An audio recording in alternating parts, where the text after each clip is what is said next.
नमस्ते दोस्तों, मैं आयुष श्रीवास्तव लेके आया हूँ आपके लिए इस वित्तीय बजट 2024 की नई हाईलाइट जो माननीय हमारी वित्तीय मंत्री निर्मला सीतारमण जी लेके आई थी। तो अब क्या है, बजट अच्छा है बुरा है, काफ़ी चीज़ों में अच्छा है, पर जो एक हम ट्रेडर कम्युनिटी को पेन दे रहा है ना, वो सबसे पेनफुल ये हो रहा है कि एसटीटी ट्रांजैक्शन बढ़ा दिया गया है, मतलब सिक्योरिटी ट्रांजैक्शन टैक्स को बढ़ा दिया गया है। अब ये बहुत पेनफुल है क्योंकि बार बार गवर्नमेंट और सेबी जो ट्रेडर्स के ऊपर एक हिट मार रही है, टैक्सेशन बढ़ा के, एसटीटी बढ़ा के, मार्जिन बढ़ा के, ये हमारे ट्रेडर्स के लिए थोड़ा सा पेनफुल जा रहा है। इसके अलावा देखा जाए तो पहले जो हमारा शॉर्ट टर्म कैपिटल गेन हुआ करता था वो 15% हुआ करता था, उसको भी बढ़ा के अब 20% पे लेके आ गए हैं। और लॉन्ग टर्म मतलब एक साल के अंदर अगर आपने कोई भी इक्विटी या म्यूचुअल फंड इन्वेस्टमेंट किया है तो उसकी भी लिमिट बढ़ा दी गई है। ये थोड़ा सा अच्छा है, बट उसका रेट भी बढ़ा दिया गया है जो कि 10% से बढ़ाकर 12.5% पे लेके आ गए हैं। तो ये तो एक था स्टॉक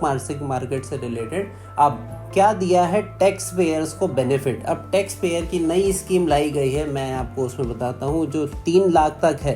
3 लाख तक आपको टैक्स की एग्जेम्पशन लिमिट दी गई है और 3 लाख से 7 लाख तक अगर आप टैक्स पे कर रहे हैं तो उसमें सिर्फ 5% का आपको टैक्स देना पड़ेगा। इसके ऊपर जो स्लैब आता है वो 7 लाख टू 10 लाख का आता है, जिसमें 10% टैक्सेशन रहेगा। इसके ऊपर 10 से 12 लाख पे 15% और 12 लाख से 15 लाख पे 20% और अबव 15 लाख ये 30% आपको टैक्स देना पड़ेगा। इसके साथ एक बहुत ही अच्छा बेनिफिट दिया है ITR1 और टैक्स पेयर्स के लिए, जो कि स्टैंडर्ड डिडक्शन पहले दिया करते थे 50,000, उसको 50 से बढ़ा के 75,000 कर दिया गया है, जो आपकी इनकम को रिड्यूस करेगा और आपके लिए बेनिफिट है। अब ओवरऑल बात करें कि फिस्कल डेफिसिट जो है वो कम हो गया है, मतलब 4.9% हो गया है 5.4% से, जो कि एक अच्छी बात है। एक टारगेट लेके चल रहे हैं कि इसको 4.5 भी लेके आएंगे। अब ये अच्छा क्यों है? फिस्कल डेफिसिट दोस्तों होता क्या है? फिस्कल डेफिसिट वो होता है कि जब पूरे देश की जो लाइबिलिटीज़ हैं वो असेट से बढ़ जाती हैं। ये जितना कम लाइबिलिटी रहेगी देश की, उतना अच्छा बेनिफिट होने वाला है। चलिए अब जानते हैं कि सरकार ने कहाँ पे अपने फंड एलोकेट किए हैं। तो सेक्टर वाइज थोड़ी सी जानकारी मिलेगी। सबसे पहले आते हैं मनरेगा की जो स्कीम सरकार चलाती थी उसका बजट 60,000 करोड़ से 86,000 करोड़ पे किया है, जो कि एक अच्छा डेवलपमेंट है। सेकेंड हम देखेंगे रिसर्च एंड डेवलपमेंट, इसका बजट 40 करोड़ से 1200 करोड़ पे किया है, थोड़ा सा इंक्रीज किया है, काफ़ी छोटा अमाउंट है बट फिर भी अच्छा प्रोग्रेस है। अब न्यूक्लियर जो प्रोजेक्ट्स रहते हैं, न्यूक्लियर पावर प्लांट और न्यूक्लियर प्रोजेक्ट, उसका जो बजट है वो 442 करोड़ से लेकर 2228 करोड़ पे लेके गए हैं। अब इसके बाद सेमीकंडक्टर जो चिप्स रहती है और सेमीकंडक्टर से रिलेटेड तमाम जो प्रोडक्ट्स रहते हैं उनके सारे प्रोडक्शन और सब पे 3,000 करोड़ से 6,903 करोड़ का बजट लेके आए हैं, मतलब ये एक अच्छा इंक्रीमेंट है। अब जो सबसे ज़्यादा अभी एनर्जी सेक्टर का चल रहा है, मतलब सोलर का देखेंगे 4,970 करोड़ से इसको 10,000 करोड़ पे बजट एलोकेशन किया है, जो कि बहुत बड़ा अमाउंट है। आने वाले समय में एनर्जी और सोलर से रिलेटेड चीज़ें बढ़ सकती है, मतलब सोलर एनर्जी पे फोकस किया जा रहा है। अब LPG जो हमारी गैस सिलेंडर था, इसके लिए जो बजट लाया गया है वो 180 करोड़ से 1,500 करोड़ का लेके आए हैं। तो ये एक बहुत अच्छा एलोकेशन है जिसमें हर सेक्टर को कुछ ना कुछ अच्छा बेनिफिट मिल रहा है। अब आगे देखते हैं कि एग्रीकल्चर एंड एलाइड सेक्टर के लिए सरकार ने 1.5 लाख करोड़ का बजट डिफाइन किया है, जो कि एक अच्छा बजट है एग्रीकल्चर प्रोडक्ट को बढ़ाने के लिए। तो बहुत सारी एग्रीकल्चर, पेस्टिसाइड, सीड्स कंपनी, इनको इसका बेनिफिट मिल सकता है। आगे देखें कि सरकार ने एम्प्लॉयमेंट के लिए भी काफ़ी कुछ इस बार किया है। उन्होंने कहा है कि जब भी कोई नया एम्प्लॉय आएगा, अगर कंपनी PF में रजिस्टर्ड है, PF एक्ट में अगर रजिस्टर्ड है, तो उस कंपनी में 15,000 तक की सैलरी का बेनिफिट जो है कंपनी को दिया जाएगा। बस उसमें कंडीशन ये है कि वो अप टू 3 इंस्टॉलमेंट में पे हो जानी चाहिए, तो उनको उस चीज़ का बेनिफिट मिलेगा। उसमें दूसरा ये इंसेंटिव दे रहे हैं कि अगर जो भी कंपनी है वो अगर PF में रजिस्टर्ड है और एम्प्लॉय और एम्प्लॉयर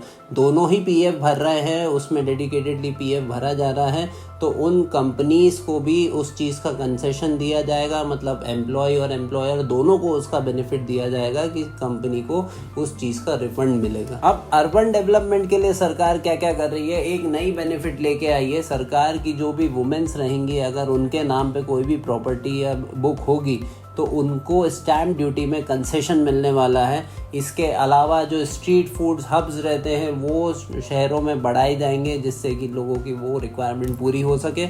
इसके हम आगे देखते हैं कि पीएम आवास योजना जो है उसके तहत 10 लाख करोड़ का एक नया बजट लेके आए हैं जिससे गरीबों और मिडिल क्लास परिवारों को और ज़्यादा आवास का फ़ायदा दे सके।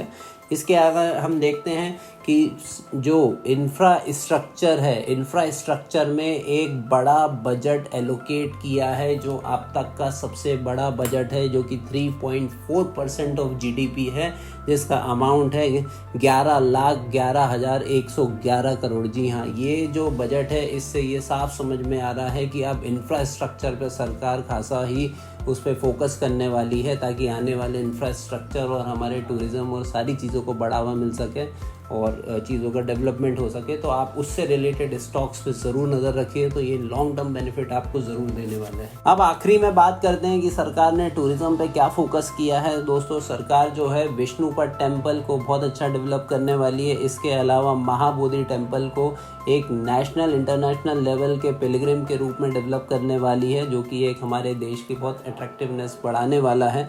इसके बाद हम बात करें कि जो नालंदा यूनिवर्सिटी हमारे देश की धरोहर है उसको भी एक टूरिस्ट प्लेस के तौर पर डेवलप किया जाएगा कि लोग देखें समझें कि कैसे भारत में शिक्षा का योगदान रहा है, कैसा उसका डेवलपमेंट हुआ है।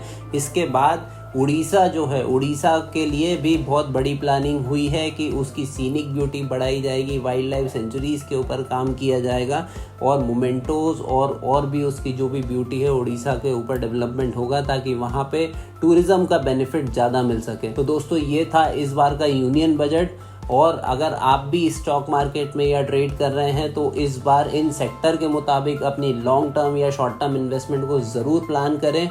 और कोई भी इस मार्केट में अगर आपको समस्या आती है तो आप हमसे ज़रूर जुड़िए, ज़रूर कांटेक्ट कीजिए। और भी इन्फॉर्मेशन के लिए जुड़े रहिए शॉवर वेल्थ एकेडमी के साथ। नमस्ते।